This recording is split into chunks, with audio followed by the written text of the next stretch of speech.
Bouddha, ou Vishnu, ou Allah, ou Zeus, ou Mazda, ou Baal, ou Astarté, ou Moloch est Dieu. Si vous êtes chrétien, j'ai des raisons de croire que vous direz non. Et tant mieux. Mais je ne crois pas qu'on soit aussi vite sorti de l'auberge. Parce qu'il y en a un dernier qu'on n'a pas mentionné.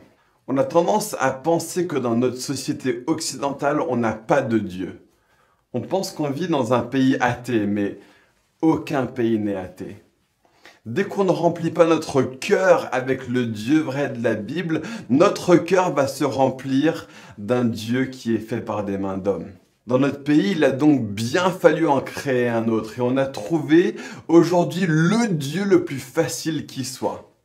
Il y a des sociétés théistes, il y a des sociétés déistes. Nous, on vit dans un pays géiste. En Occident, le moi est roi et le je est Dieu. Cette fausse religion, cette idole qui s'est élevée à la place de Dieu, qui s'est arrogé le droit d'avoir le mot final dans chaque conversation et même présente dans nos églises. Et des milliers de chrétiens se prosternent devant deux divinités, Dieu et je.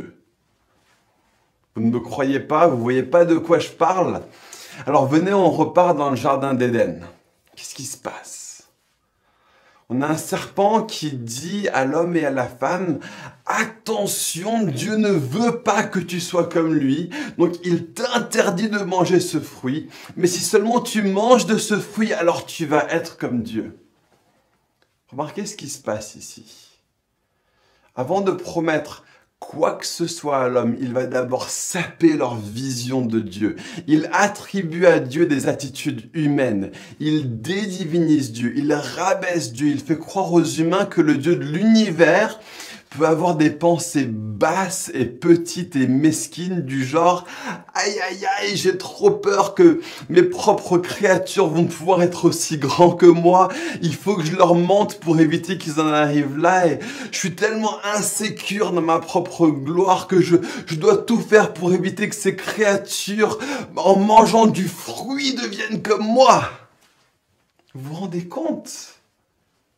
Et nous, on lit ça et on ne remarque même pas du tout que le Dieu qui est présenté par les paroles du serpent est un Dieu qui est moindre, un Dieu au rabais, un Dieu soldé, bradé par la fausse théologie du serpent.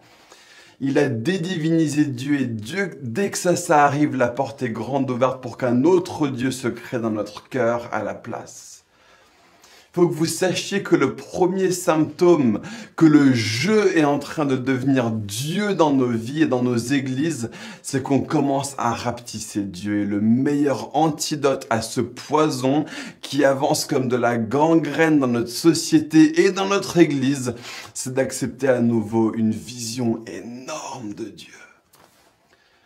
Donc on va faire un petit test pour voir si vous êtes atteint de cette maladie. Je vais vous dire quelques vérités bibliques et on va voir comment vous réagissez, d'accord? 1. Dieu t'a créé avec comme volonté première de célébrer sa propre gloire. Pas avant tout pour toi, mais pour lui. Ésaïe 43, verset 7 nous dit qu'on a été créé pour sa gloire.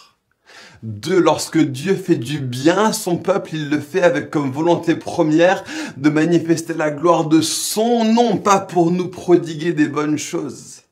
Ézéchiel 39, 7 nous dit que Dieu a fait du bien à son peuple à cause de l'honneur de son nom à lui. 3.